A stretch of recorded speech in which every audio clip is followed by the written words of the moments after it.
How did your silly sibling rivalry end up uncovering your family's darkest secret? Growing up, my brother Sin and I were more like cat and mouse than siblings. We had beef on sight. If I saw him walking into the kitchen, I'd run at him with a knife. If he caught me brushing my teeth, he'd grab Dad's golf club and swing at my head. We fought about everything, the TV remote, the first slice of pizza. We even argued over who hated the other more. Full-on fistfights that ended with Mom screaming and regular ambulance rides. We couldn't stand each other until our late teens, when we started doing MMA together. We had no idea it would one day tear our family apart. The first time we sparred, he knocked me out. I threw him a pair of gloves that night and told him to wear them. We both went to school with black eyes the next day. Soon we were pushing each other to get better, training at the same gym, and somewhere along the way we became best friends. Wherever he went, I went. If you messed with me, you messed with him. 12 years later, we had our black belts. We were training at the gym one day when Can's bag started buzzing. He checked his phone and saw 2 missed calls from Mom. His eyes widened. Mom's golden rule was she never called twice unless someone had died or was about to. He called back immediately. In seconds, his expression shifted from confused to terrified. "We need to go now," he said, grabbed his things and ran for the door. I followed without asking. We rushed to the hospital. The whole drive, Sin didn't say what Mom had told him, just kept saying, "Hurry up." When we got to her room, I wasn't ready for what I saw. Mom lay in the hospital bed with a broken nose and her face purple and swollen. She looked like she'd been in a car crash. "What happened?" Kian asked, voice shaking. Mom started crying. "Someone broke into the house. 2 men. They beat me up." Kian's face turned to rage as I took Mom's hand. "They didn't take anything," she said. "Not my purse, not the TV, nothing. It's like they broke in to hurt me." Mom reached for the phone in her jacket pocket. She'd had CCTV cameras because she'd been terrified of break-ins. Sin and I watched the security footage together. 2 masked men picked the lock, walked in, and went straight for her, not even looking at valuables. They tackled her and hit her repeatedly. It was gruesome. We nearly cried. Their bodies were covered in black clothing, but when one of them reached up, his neck showed for a second. There was a distinct tattoo. I stared closer. "Wait, I know that tattoo," I said. "Who?" Ken asked. "That's Jason," I said. "Dad's friend. He has that exact tattoo on his neck." Ken's eyes bulged like they do before his matches. 5 years earlier, Dad's coworker had accused Mom of cheating because he wanted Dad for himself. She'd shown him screenshots and he believed it without asking Mom. I remembered how furious he'd been when he left. Could Dad have had Jason attack Mom? "Do you think Dad did this?" I asked quietly. "Should we tell the cops?" We sat in silence a long time. Then Tion said something that changed everything. "We're not going to the cops." "What?" Tion snarled. "They'll get a trial in 6 months, maybe probation. That's not real justice. We'll handle this ourselves." I looked at Mom's swollen face and nodded. For the next 13 months, we became investigators. We asked around about Jason. We followed him, watched where he went and who he talked to. The whole time we trained harder than ever. Every punch we threw was for Mom. Every hour we spent tailing him brought us closer to the truth. The more we dug, the more it pointed to Jason. He was Dad's friend. Coworkers saw a black outfit in his bag the day Mom was attacked. He suddenly had a new car and his mortgage paid off. Dad used to pay people favors. We'd seen it before. When we decided it was him, we made a plan. One Friday night, after Jason left his usual strip club, we stepped into the parking lot and blocked him. We didn't say a word. I stood with a baseball bat. Sin cracked his knuckles. Jason got in the car when we ordered him to. We drove to Dad's house. We'd been watching him too. We knew he was home alone. When we knocked, Dad opened the door and his reaction was priceless. We pushed in. Jason tried to back away, but we cornered him. "Tell us what you did to Mom," I said. "I don't know what you're talking about," Jason stammered. Sin hit him with the force of 13 years of training and rage. He fell to the floor. "We have video." "We saw your tattoo," I said. Dad stepped between us. "Stop. Please stop," he begged. "Did you tell him to do it?" It wasn't me, Dad said, panicked. I didn't do anything. Tion pushed Dad against the wall. Then who was the other person? Dad's face crumbled. He sank into the wall and, in a broken voice, confessed, it was my son. My other son from before I met your mother. You don't know about him. He's 32. The room went silent. Dad had another son, a son who'd beaten our mom half to death. Sin and I exchanged the subtle nod that meant it was time to handle business. I grabbed Dad by the collar and yanked him forward until our faces are inches apart. His breath reeks of fear and cheap whiskey. Tion moves fast, stepping between us and the front door so Jason can't bolt. Dad's hands tremble as words spill out. The other son's name is Casper, and he's been secretly supporting him for years. He says Casper needed money, and he just told him about some valuables in Mom's house. The lie is so weak it makes my blood boil. I shove Dad backward, and he slams into the wall. Nothing was taken from Mom's house, not her purse, TV, or jewelry, because it was never about stealing. It was about hurting her. Sin walks over, picks up the baseball bat I dropped, slow and deliberate, letting Dad watch every move. Dad's eyes go wide, and he starts talking faster, blurting out an address across town, begging us not to hurt Casper. He keeps saying, he's just a kid who made a mistake. I laugh, bitter and sharp, because Casper's 32, older than both of us, and he beat our mother until her face looked like raw meat. We head for the door.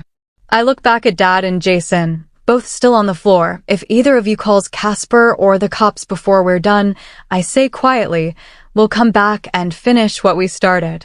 The drive to Casper's place takes 20 minutes. Neither of us says a word. My hands grip the steering wheel so tight the leather creaks. Sin's breathing gets heavier, like it always does before a fight. We both know we're crossing a line we can't uncross, but all I can see in my head is Mom's swollen, broken face. The address leads us to a rundown apartment building. Half the lights are dead, graffiti everywhere.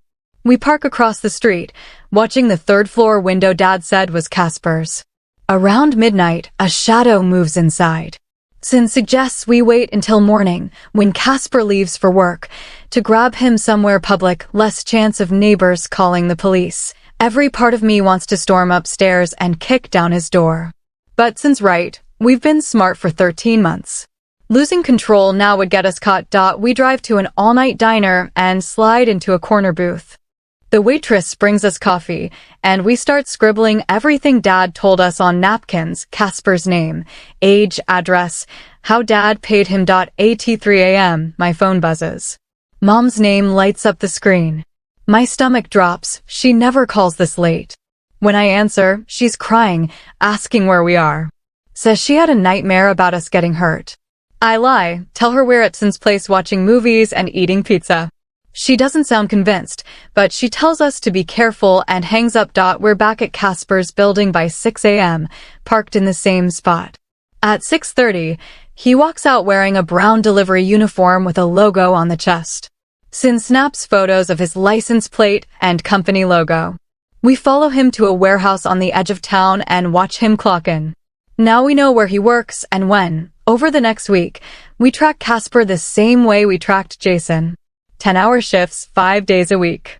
Stops at the same convenience store every night for beer, then home by 10. No girlfriend. No roommate. Just him and his secrets. Sin finds his social media, and we dig through years of photos. Him with Dad at barbecues and baseball games. Birthdays we were never invited to. Dad smiling, hugging Casper like he's proud of him. A whole hidden family we never knew about. The photos make me sick. Dad chose this son over us, paid him to hurt Mom, and never said a word. Sin finds posts where Casper complains about money and child support he can't afford.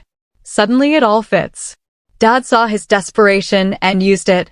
Then I find photos from 3 years ago, Casper at a kid's birthday party with a little girl. Caption: Best day with my princess.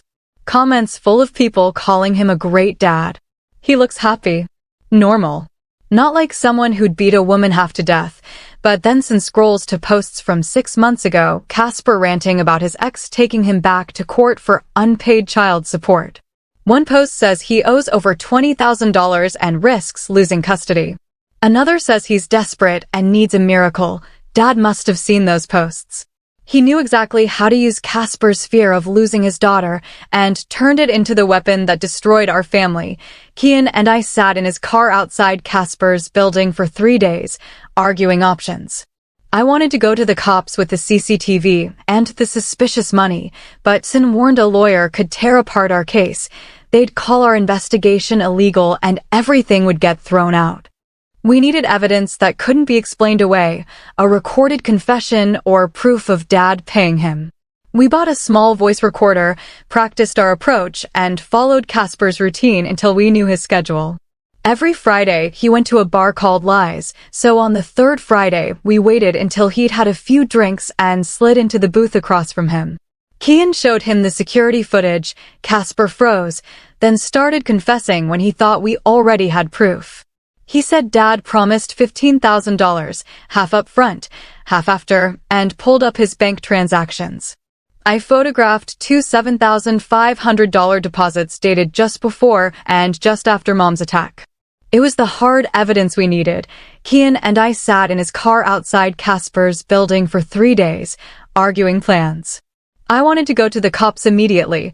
Sin warned our months of covert work would be dismissed, and we'd be accused of illegal surveillance.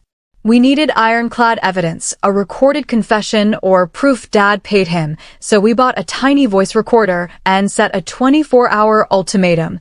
Turn yourself in or we take the evidence to police. We watched his apartment all night. Casper stayed, then left for work the next morning in his delivery uniform. Later that day, a coworker called saying Casper had called in sick. He'd run. We tore the city apart looking for him, his ex's house, Dad's, Jason's place, and cheap motels. At 8 p.m., we found his truck outside the Highway Rest Motel. Sin wanted to barge in and drag him to the cops. I called Mom instead and told her we'd found the men who attacked her and had a confession.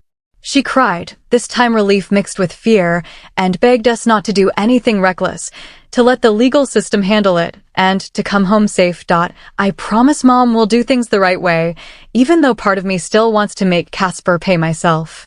Sin and I drive to the police station and ask for Detective Scott, who handled Mom's case before. She looks older and cautious, but leads us to an interview room. We lay out everything, photos of Jason, Casper's bank records, the bar confession, Dad's secret son, and the proof linking them all together. When we finish, Detective Scott says we've done an illegal investigation. The recording might not hold up in court, and we may have jeopardized the entire case. She has us write detailed statements for hours, covering every person, place, and conversation. By midnight, my hand is aching, and I'm terrified we've ruined everything.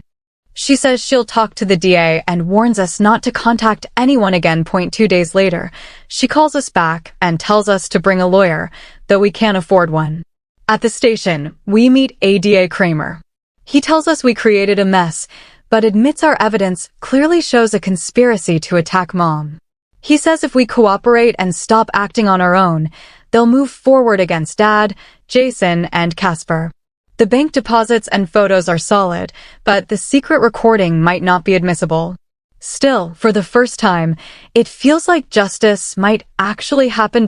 My stomach dropped. That recording had Casper confessing everything. Kramer saw my reaction and quickly said the case was still strong without it. He planned to question Jason and offer him a deal, testify against Dad and Casper in exchange for reduced charges. I hated it, but Detective Scott explained that flipping the weakest link was standard to get the bigger fish. That afternoon, police went to the motel and arrested Casper. He tried to run but was tackled and cuffed. Watching it didn't feel like victory, just emptiness. Dad and Jason were brought in next, but both lawyered up and stayed silent. Kramer said that was actually good. Guilty people hide, innocent ones talk. Still, it felt like nothing was moving forward. Days dragged by. Mom got a protection order against all three and met with a victim advocate who explained how long cases like this could take. Then, finally, Kramer called. Jason's lawyer wanted a deal. Jason would testify that Dad paid him and Casper to attack Mom in revenge for old cheating accusations. In return, Jason wanted probation and community service. No jail time. I was furious, but Kramer said without Jason's testimony, Dad could claim ignorance and Casper could say he acted alone. The bank transfers could be brushed off as family money. As much as I hated it, I knew Jason's cooperation might be the only way to finally bring Dad down.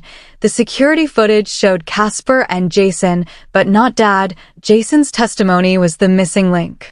He could confirm Dad hired them, gave orders, and paid afterward. Without him, the case was weak. Kramer said if we refused the deal, they'd prosecute Jason too, but everyone would likely get lighter sentences or Dad might even walk free. We agreed, sick to our stomachs. Getting Dad convicted mattered more than punishing Jason. Mom was devastated at first. She couldn't understand why Jason, who hurt her just as much as Casper, would go free. After a long talk, she finally accepted it, saying she wanted Dad to pay most of all. 2 weeks later, Jason pled guilty to accessory to assault, 2 years probation, 300 hours of community service, and restitution to Mom. He'd testify against Dad and Casper. Watching him walk free made my blood boil. At Dad's arraignment, his lawyer claimed he was just venting to his son, that the payments were family support, and the attack was a misunderstanding. The prosecutor cited Jason's upcoming testimony, and the judge set bail at $50,000, which Dad posted immediately. Seeing him walk out free felt unbearable. Casper's arraignment followed. His lawyer attacked the evidence, but Kramer countered with timestamps, Jason's testimony, and the footage of Casper's face. Bail was set at $75,000, and Casper stayed in jail. For months, the hearings dragged on with endless delays and motions. We attended every one, sitting behind Mom to show we wouldn't back down.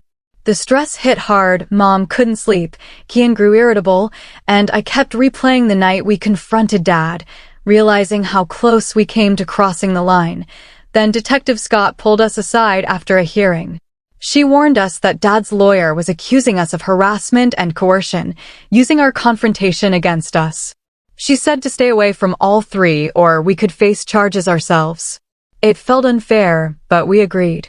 As she walked away, it hit me somehow. We were starting to look like the ones in trouble.